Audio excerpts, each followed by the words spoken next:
இன்றே டவுன்லோட் செய்து உங்கள் ஃபேவரட் ஷோக்களை என்ஜாய் பண்ணுங்க.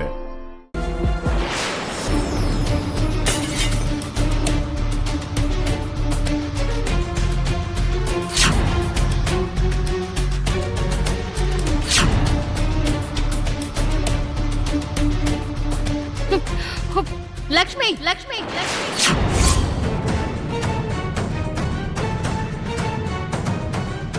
நடக்கும்போது காலு தரையில இருக்கணும். அதை விட்டுட்டு காலு வானத்திலயும் கண்ணு வேற உலகத்திலயும் இருக்க கூடாது. இப்ப நான் என்ன பண்ணாத? என்ன பண்ணனு உனக்கு தெரியாதா? கொஞ்சம் மட்டும் விட்டிருந்தோன்னா அந்த கண்ணாடி துண்டு மித்ரா கால்ல குத்தி இருக்கும்.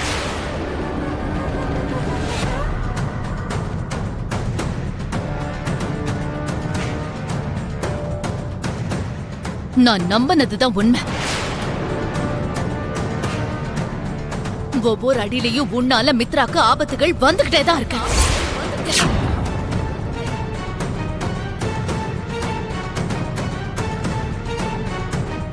ஒவ்வொரு செகண்டும் மித்ராக்கு உன்னால என்ன ஆபத்து வருமோன்னு நான் பயந்துகிட்டே இருக்க வேண்டியதா இருக்கு. பாக்குற பார்வை மாறுச்சுன்னா பச்சை தண்ணி கூட நெருப்பு மாதிரி தான் இருக்கும்.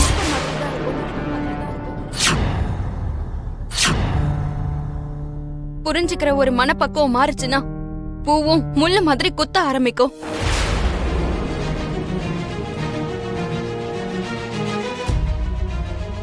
என்னால அவருக்கு எந்த ஒரு ஆபத்தும் வரல அத்தை.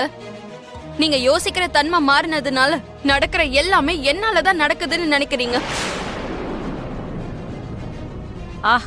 ரொம்ப நல்லா சமாளிக்கிற லக்ஷ்மி.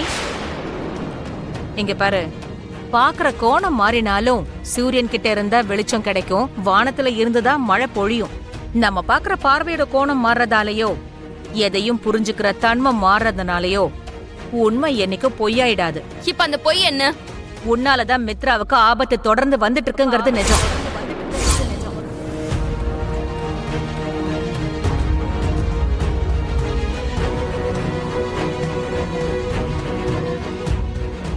உன்னாலதான் ஒவ்வொரு அடியிலையும் மித்ராவுக்கு பிரச்சனை வருதுங்கிறது நிஜம். இன்னும் இதே தப்பான புரிதலோட எத்தனை நாளைக்கு இருக்க போறீங்க சின்னத்த?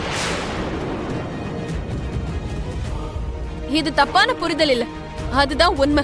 உண்மைன்னு சொல்லிக்கிட்டு நீங்க எல்லாரும் ஒரு பொய்க்குள்ள வாழ்ந்துட்டு இருக்கீங்க.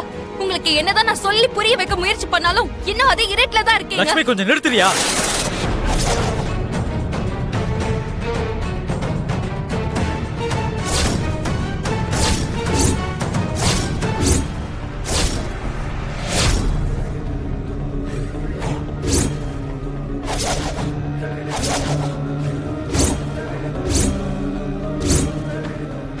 உண்மை எது பொய் எதுங்கிறது ஒரு பக்கம் இருக்கட்டும். ஆனா ஒவ்வொரு நொடியும் ஒரு சண்டை, ஒவ்வொரு செகண்டும் ஒரு பிரச்சனை உன்னாலதான் இந்த வீட்டுல நடக்குது.